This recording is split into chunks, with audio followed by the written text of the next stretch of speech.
하나님 계시의 말씀 히브리서 5장 1절입니다.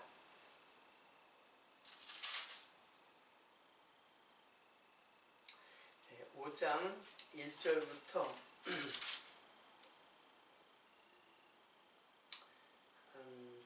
7절까지만 봉독해 드리겠습니다.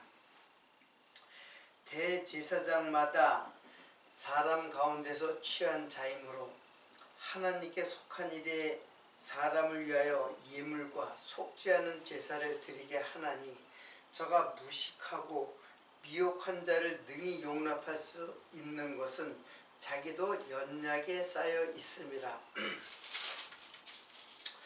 이러므로 백성을 위하여 속죄의 제를 드림과 같이 또한 자기를 위하여 드리는 것이 마땅하니라.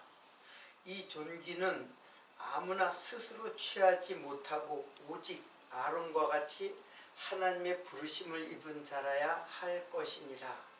또한 이와 같이 그리스도께서 대제사장 되심도 스스로 영광을 취하심이 아니요 오직 말씀하신 이가 저더러 이르시되 너는 내 아들이니 내가 오늘날 너를 낳았다 하셨고, 또한 이와 같이 다른 데 말씀하시되 네가 영원히 멜기세덱의 반차를 쫓는 제사장이라 하였으니, 그는 육체에 계실 때에 자기를 죽음에서 능히 구원하실 이에게 심한 통곡과 눈물로 간구와 소원을 울렸고 그의 경외하심을 인하여 들으심을 얻었느니라.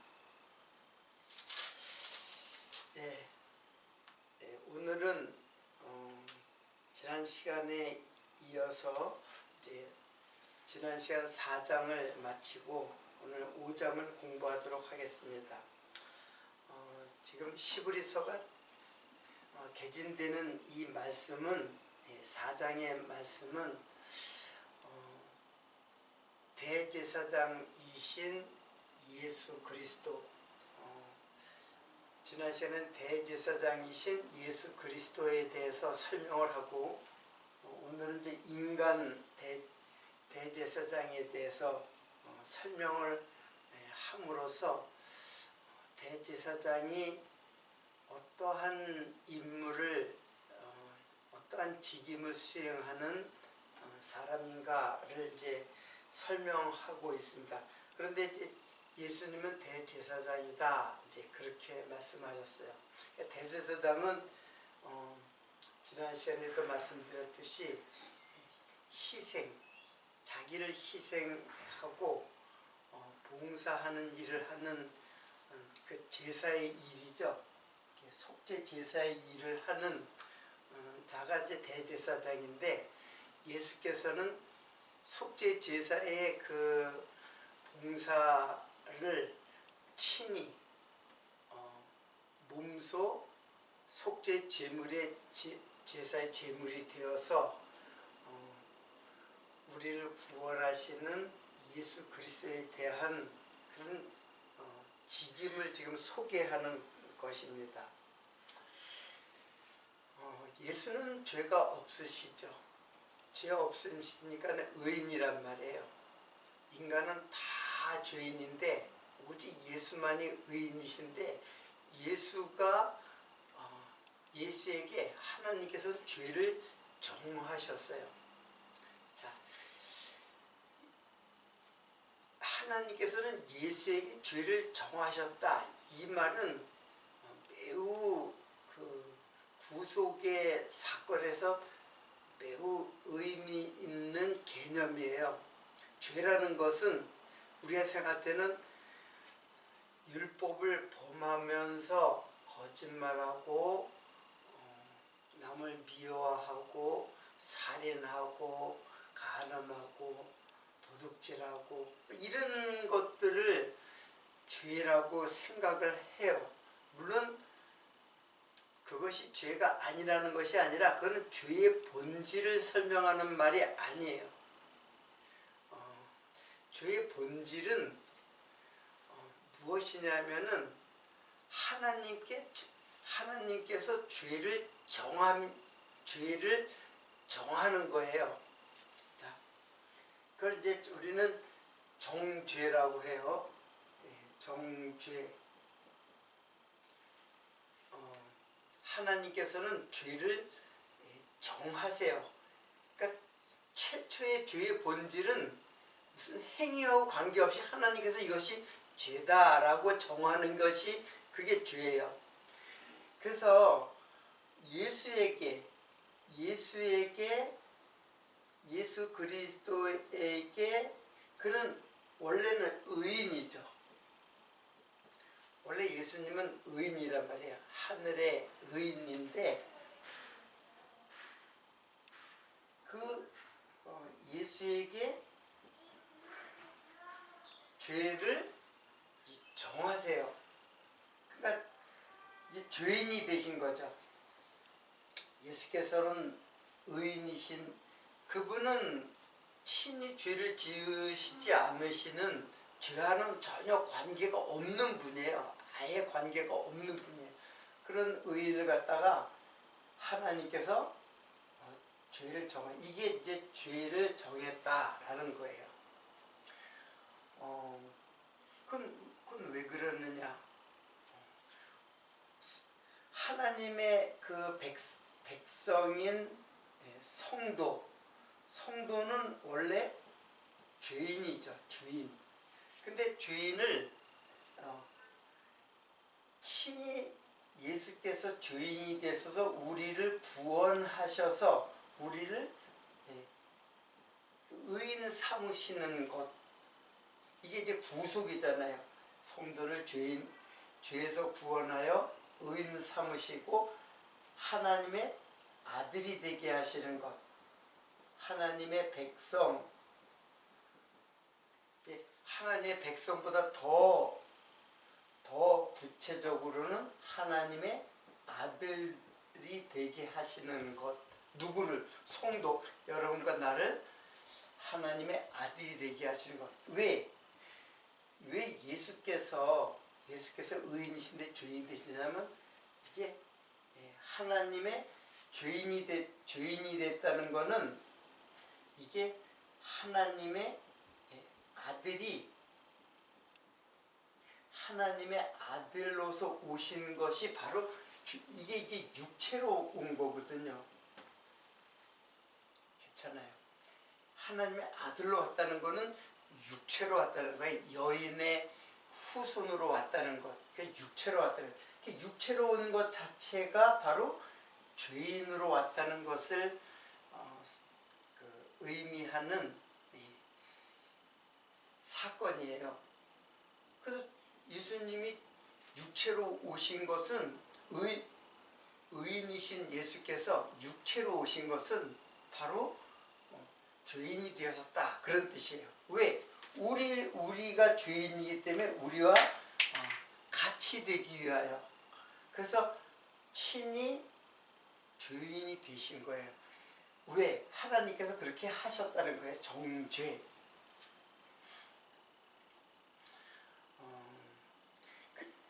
그것은 우리를 의인 삼으시고 하나님의 아들이 되게 하시려고 하는 이제 그런 하나님의 그 섭리가 이제 여기에 담겨져 있는 것입니다. 그래서 죄라는 것은 죄는 구약과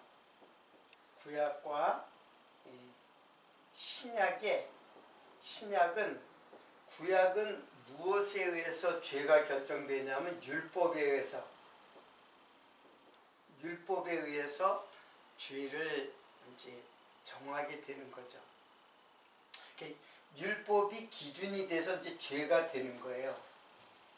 자, 죄가 그래서 구약에는 율법에 의해서 신약에서는 율법을 범함으로써 죄가 되는 것이 아니에요. 그러면 어떻게 해야 죄가 되느냐 하면은 요한복음 16장 8절로 요한복음 16장 8절. 자, 요한복음 16장 8절에 보면은 이건 성령께서 이제 하시는 일에 대해서 예수님께서 직접 말씀하신 거예요. 제가 읽어드리겠습니다. 그가 와서, 성령께서 그런 뜻이에요. 죄에 대하여, 의에 대하여, 심판에 대하여 세상을 책망하시리라. 성령께서 죄에 대하여, 의에 대하여, 심판에 대하여 책망하신다. 책망하신다라는 뜻보다는 가르치신다라고 생각하면 돼요. 죄가 무엇인지, 의가 무엇인지, 심판이 무엇인지를 가르쳐 주겠다. 자, 죄에 대하여라 함은, 자, 죄가 무엇이냐? 저희가 나를 믿지 아니함이요 그랬어요. 자, 백성들이 예수를 믿지 아니하는 것이 죄다 그런 거예요. 그러니까 구약에는 율법에 의해서 죄를 정하지만은 신약에서는 누구에 의해서 예수를 믿지 않는 것이 죄예요.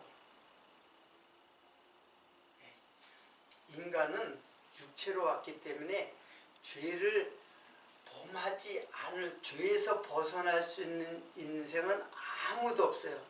누구나 죄인이에요. 의인은 없나니 하나도 없다. 오직 예수님밖에는 의인이 없어요. 그런데 예수님도 이 땅에 오시면은 죄인이 돼버렸잖아요. 의인은 하나도 없어요. 자, 그러니까는 죄라는 것은 무엇이냐면은 다 율법에 의해서 다 죄를 범하는 인생이 죄에서 율법을 다 지키고 죄에서 벗어날 수 있는 인간은 아무도 없어요. 그런데 신약에 오니까는 예수를 믿음으로 말미암아서, 즉 예수를 안 믿는 것이 죄니까 예수를 믿으면은 죄에서 벗어나는 거예요. 그게 죄예요.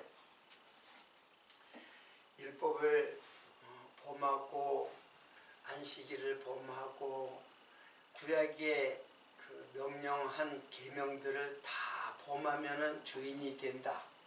반대로 그걸 다 지키면은 의인이 된다라고 생각을 한 거예요. 유대인들은.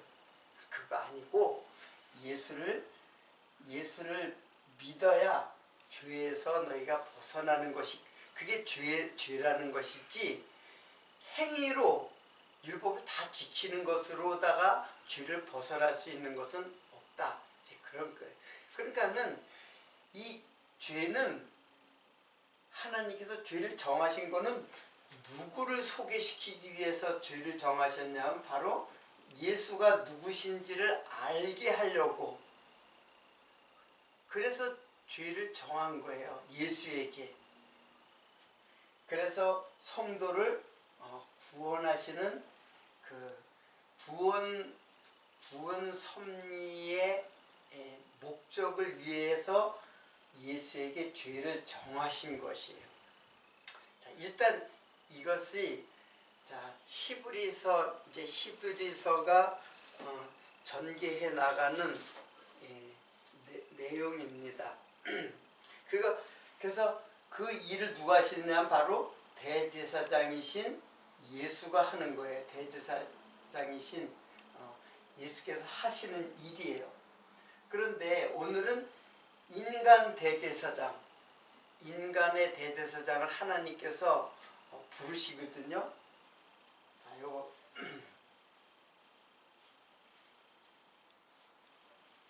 그 인간 대제사장은 부르시는데 누구를 부르시냐면은 일단 이제 레위 지파를 대제사장으로, 레위 지파를 제사장으로 부르죠.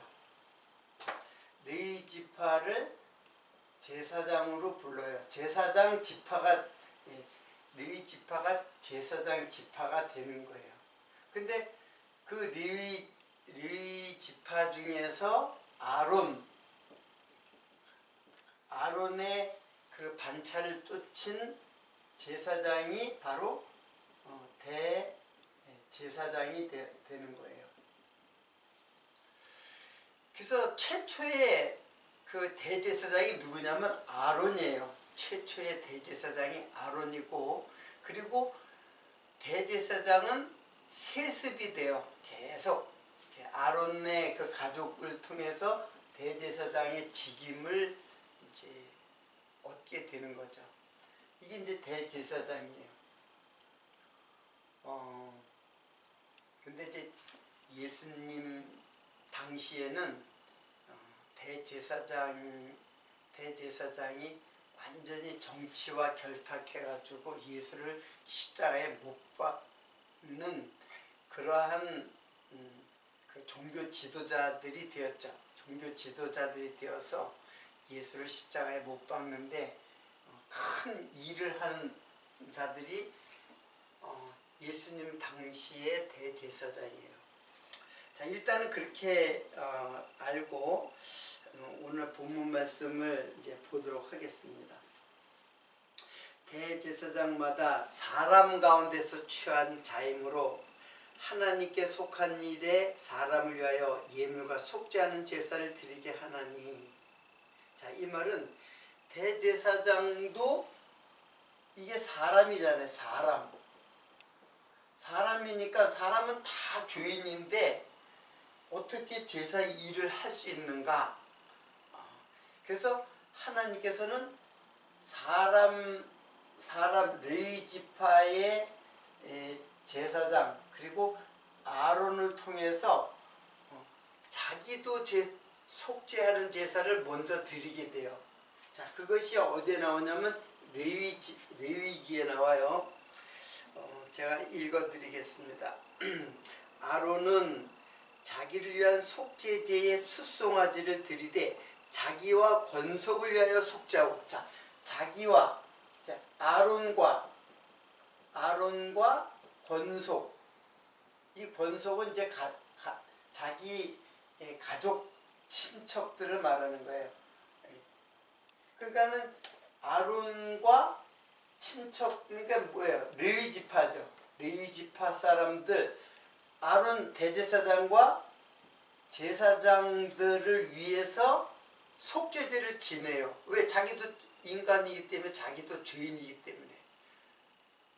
그래서 아론과 그 권속들을 위하여 그 제사를 속죄를 하고 라고 했어요. 자, 근데 이 레위 지파의 레위는 또 도대체 무슨 의미인가? 레위는 무슨 의미냐면 이거는 연합이라는 의미의 연합 그리고 연합이라는 뜻이에요. 연합, 이게 뭐냐면 하나 되게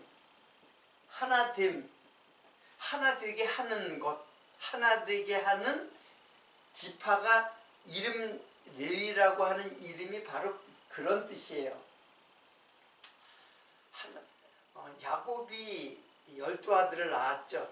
그 12아들을 낳았는데 그 모든 12아들 중에 레위를 빼놓으면 이스라엘의 11지파죠. 레위 지파를 빼놓으면 이제 11지파예요. 이게 백성이죠. 백성. 그런데 이게 제사를 드려서 레위가 제사를 드림으로써 하나님과 이스라엘 백성과 하나님을 연합시키는, 그래서 다 연합시키는 그런 일을 뭐냐면 중보자라고 그래요. 중보자로서의 그 뜻을 갖고 있는 게 레위예요. 그러니까 레위는 하나님의 이스라엘 백성 중에서 한 지파를 불러내어서 하나님의 제사를 하도록 함으로써 이제 이들이 이제 하는 일이 제사잖아요. 제사. 제사의 일이 바로 중보자의 일이다라고 이제 할 수가 있는 거죠. 누구에게 연합시키기 위해서? 나머지 이스라엘 지파를 하나님에게 인도한다고 볼 수도 있죠. 연합시킨다. 하나님께 연합시킨다. 자, 이게 이제 레위 지파, 레위라는 그 이름의 뜻이에요. 야곱이 아들을 낳았는데 넷째 아들의 이름을 레위라고 했거든요. 그 뜻이 이런 뜻이라는 거예요. 그 중에서 아론이라고 하는 대제사장 지파를 갖다가 아론 이제 지파라고 하고, 자, 그런 뜻을 갖고 있는 것이 이제, 자, 그런데 무슨 그 뒤에 뭐라고 나왔냐면 2절에 보면은 저가 무식하고 미혹한 자를 능히 용납할 수 있는 것은 자기도 연약에 쌓여 있음이라. 자, 이 아론이 왜 제사를 드리느냐? 자기를 위해서 제사를 드냐? 그 이제 거기에 보면은 무식하고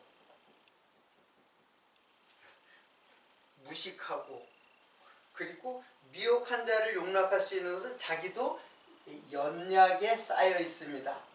그러니까 무식하고 연약하기 때문에 아론도 자기 자신을 위해서도 제사를 지낸다, 그런 뜻이에요. 그리고 자기 자신을 위해서 속죄를 하고, 그리고 나머지 11지파를 위해서 속죄 제사를 드리는 거예요. 자, 근데 왜 이걸 제가 썼느냐면 무식하다라는 말이 아그노에오예요. 아그노에오.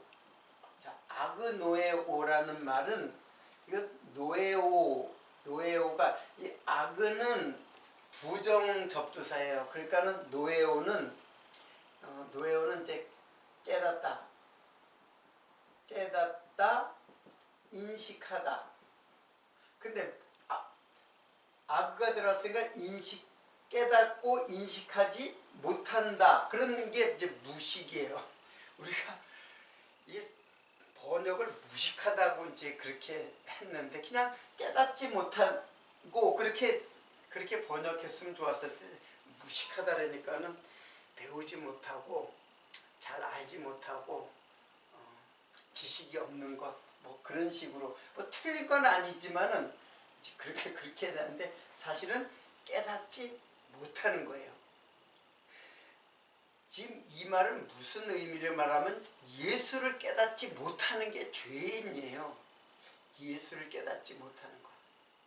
예수를 알고 깨닫고 믿음으로 나아가면 바로 그게 의예요. 그러니까 죄와 의의 구별은 예수예요. 예수를 아느냐 모르느냐. 그러니까 무식하면은, 즉 예수를 모르면은, 그러면은 죄인이 되는 거예요.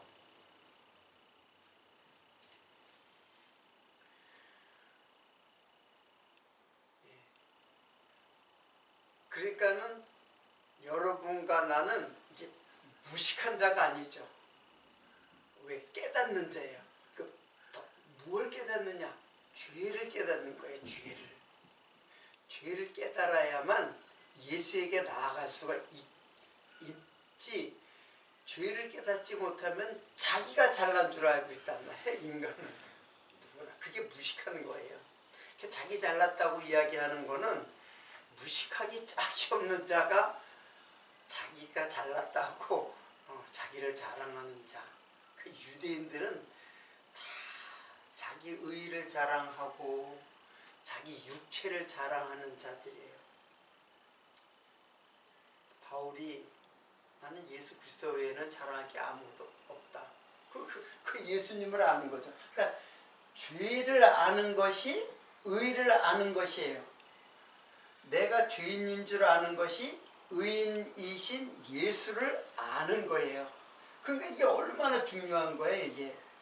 그러기 위해서 하나님이 예수에게 죄를 점한 거예요. 예수를 알면은 이제 내가 예수 안에서 의인이 되는 거죠. 자, 그리고 이제 연약이라는 것, 연약이라는 말은 또 무슨 뜻이냐면은 아그테네이아,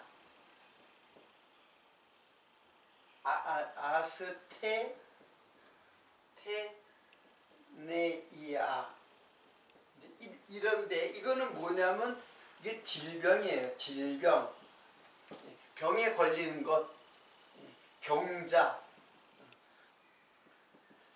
되는 것, 그리고 연약, 병이 걸렸으니까 약한 거죠. 연약한 거죠. 그러니까는 여기에 자기도 연약에 쌓여 있음이라 이제 그렇게 표현했잖아요. 연약에 쌓여 있다. 이거는 뭐냐면 질병에 걸려 있다. 질병 안에 쌓여 있다. 그런 뜻이에요. 자, 역시 이것도 인식하지 못하는 것, 질병도 이게 죄라고 그랬잖아요. 이것도 무슨 죄냐면 바로 죄의 병이에요. 죄의 병. 그 죄의 병에 걸려 있으니까 아론도 뭐예요? 자기 죄를 위해서 속죄하는 제사를 지내야 된다. 이제 그런 의미를 갖고 있는 거예요.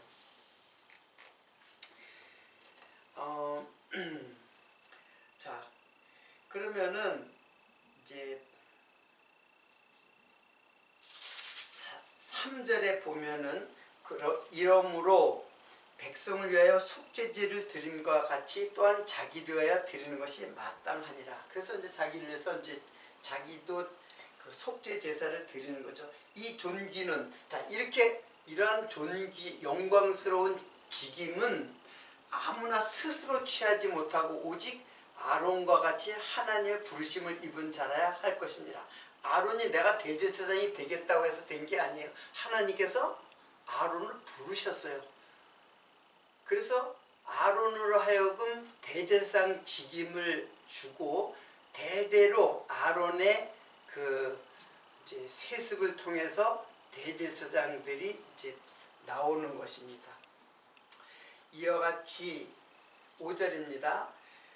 그리스도께서 대제사장 되심도 스스로 영광을 취하신 것이 아니요 오직 말씀하신 이가 저더러 이르시되 너는 내 아들이니 내가 오늘날 너를 낳았다. 그러니까 하나님께서 이 아들의 개념이 자 이거는 자 아들 하나님께서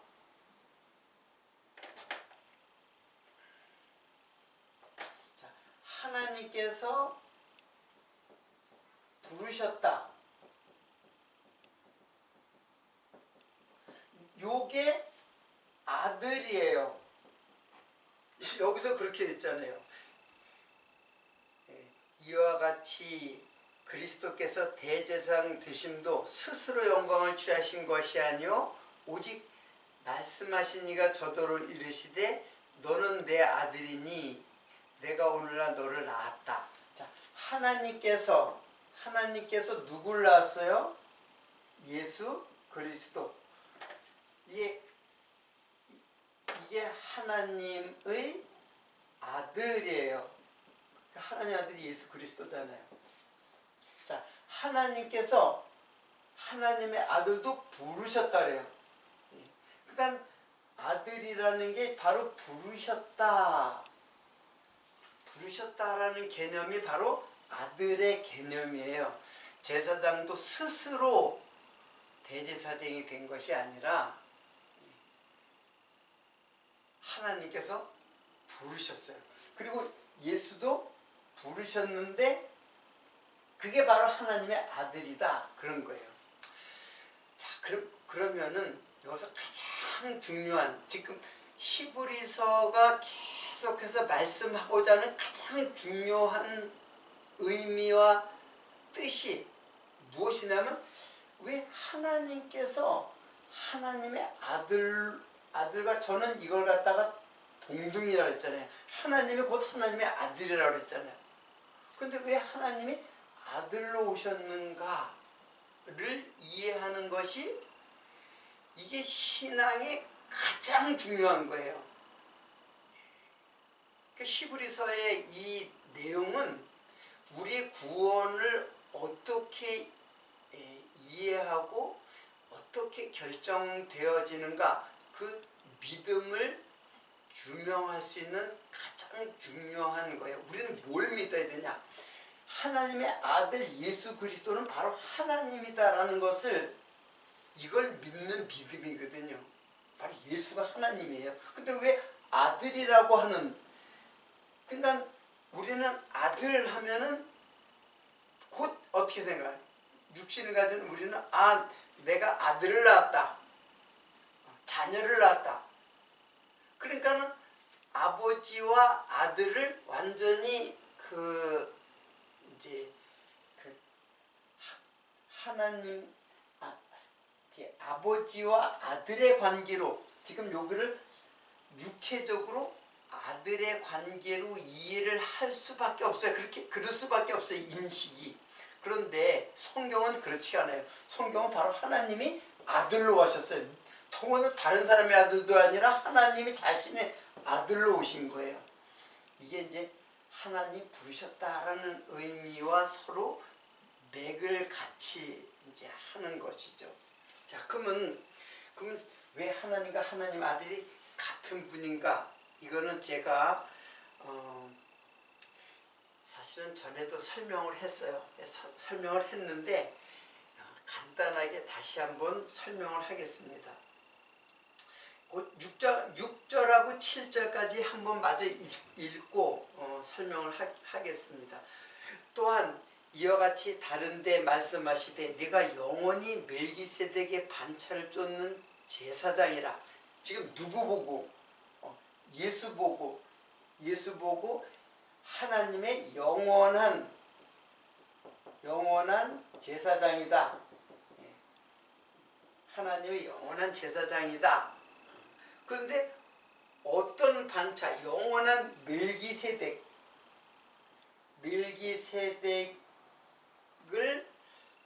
반차를 쫓는 제사장이다 하였으니 그는 육체에 계실 때에 자기를 죽음에서 능히 구원하실 이에게 심한 통곡과 눈물로 간구와 소원을 올렸고 그의 경외하심을 인하여 들으심을 얻었느니라. 그러면서 이제 멜기세덱이라는 인물을 이제 하나님의 영원한 제사장, 이게 사실은 이제 예수 그리스도인데 또 새로운 그 아론 지파가 아닌 새로운 하늘의 지파 멜기세덱이라는 인물을 이제 소개를 하고 있습니다. 이 멜기세덱은 11절에 보면 멜기세덱에 관하여는 우리가 할 말이 많으나 너희의 듣는 것이 둔함으로 해석이 어려우니라 이런 말을 해요. 자, 그리고 이 멜기세덱에 대해서는 이제 6장 7장에 가서 7장에 이 멜기세덱에 대해서 자세하게 이제 소개를 해주고 있어요. 그래서 멜기세덱에 대해서는 그때 7장 공부할 때 자세히 공부하도록 하겠습니다. 그때 가서 공부하도록 하고 그러면 다시 요건 이제 나중에 설명. 자, 그러면 하나님과 하나님의 아들이 이제 하나님의 아들 예수 그리스도가 이거 도대체 어떤 관계인가? 성경은 이 관계를 설명을 해주지만 인간은 그 관계를 계속 하나님의 아들이라고 하면은 우리 인간은 한 아버지가 있고 아들은 다르다고 생각을 하잖아요. 근데 성경은 이거를 동등하다고 하는 거예요. 자, 하나님은 영이세요. 영이세요.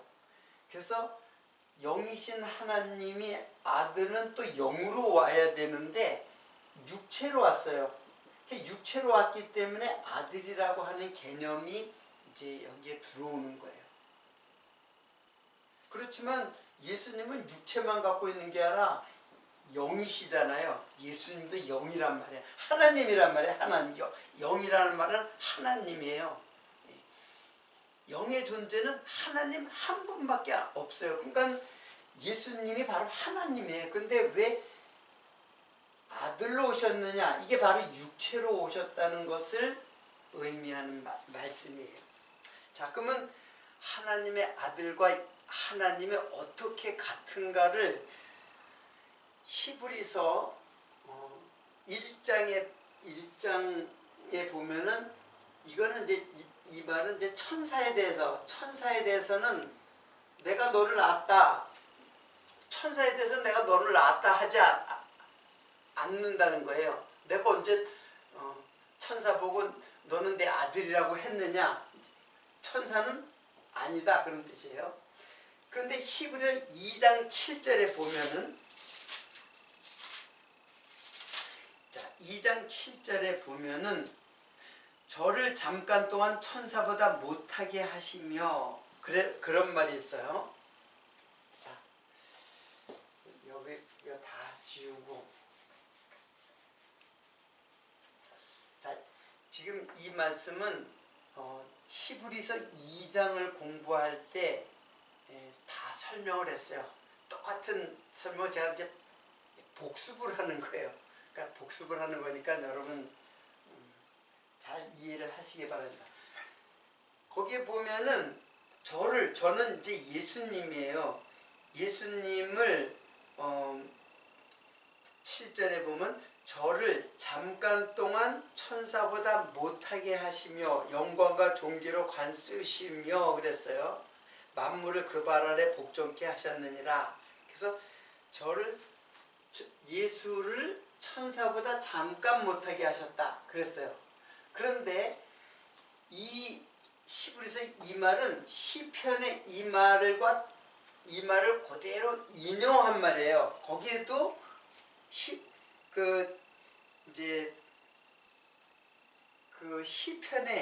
시편에는 어떻게 나오냐면 저를 천사보다 조금 못하게, 똑같죠? 조금 못하게 하시고 영광과 존귀로 관을 씌우셨나이다. 주의 손으로 만드신 것을 다스리게 하시고 만물을 그 발 아래 두셨으니. 그러니까 요 말과 요 말은 똑같이 나왔어요.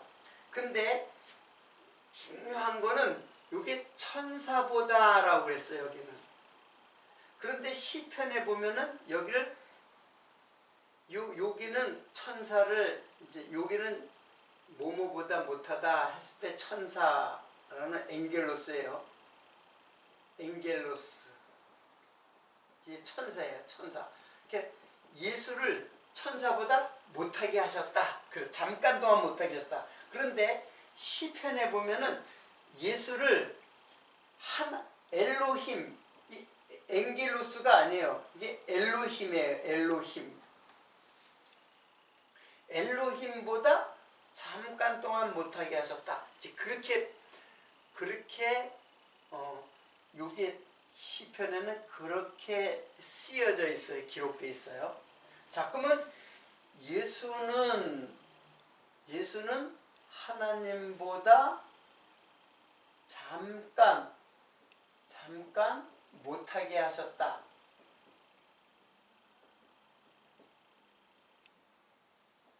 자, 그럼 이게 도대체 무슨 말인가?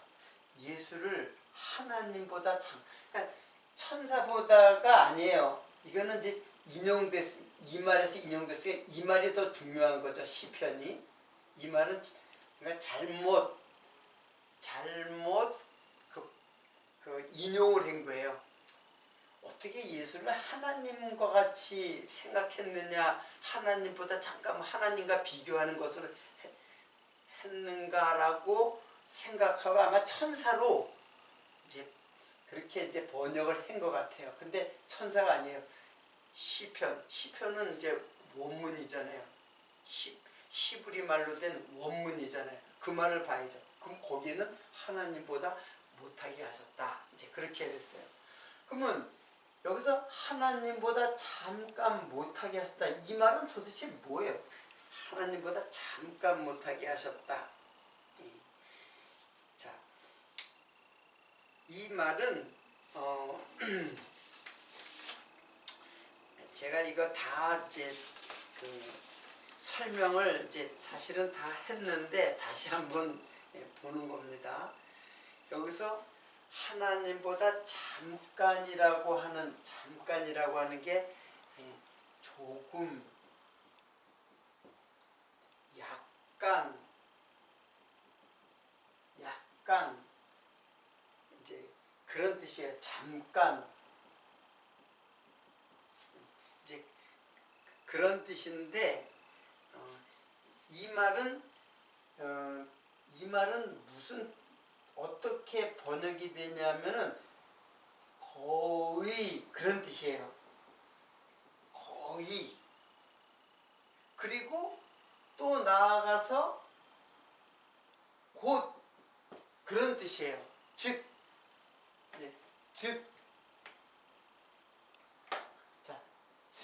그런 뜻이에요. 즉이란 말은 뭐예요? 그리고 이것은 더 나아가서 같다라는 뜻이에요. 그러니까는 거의 같다 그런 뜻이에요. 그걸 갖다 이렇게 표현해서 잠깐 못하게 하셨다. 거의라는 말이고 그것은 즉이라는 말이에요. 그리고 같다라는 말이에요. 그러니까 하나님과 예수 그리스도는 어때요? 같다 그런 뜻이에요. 같은 분이다 그런 뜻이에요. 같은 분이에요. 그런데 왜 약간, 잠깐, 거의 그런 이런 표현이 되냐면 하나님이신, 영이신 하나님께서 육체를 입고 이 땅에 오셨을 때 이런 표현이 되는 거예요. 하나님이신데 약간 못하게 하셨다. 이게 육체로 오신 예수를 표현한 말이에요. 무슨 말씀인지 이해가 되겠죠? 이제 그런 뜻이에요.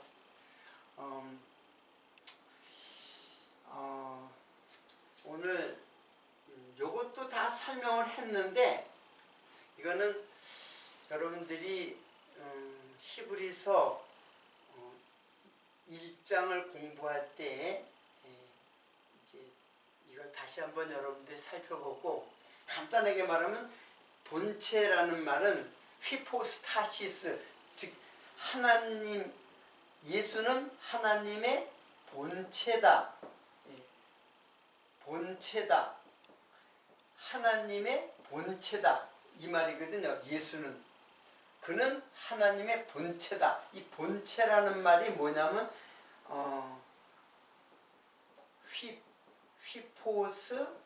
휘포스타시스예요. 그 휘포스타시스는 이거는 본질,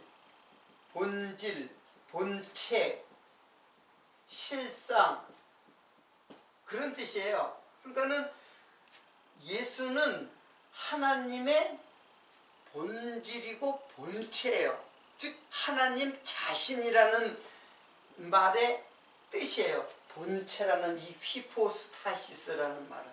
그러니까 예수는 하나님 자신이에요. 이게 그런 뜻이에요. 휘포스타시스. 그런데 형상으로 오셨다. 형상으로 그 하나님의 본체이신데 형상, 카락텔로 오셨다. 복사본으로 오셨다. 그런 뜻이에요. 이제 묘사, 복사본, 이제 그런 뜻이거든요.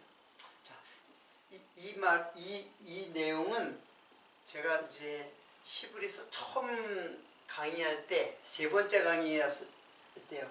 자세하게 제가 설명을 했으니까는 그 설명으로 여러분들이 참조를 하시고, 오늘은 여기서 시간이 되었으므로 여기서 마치도록 하고,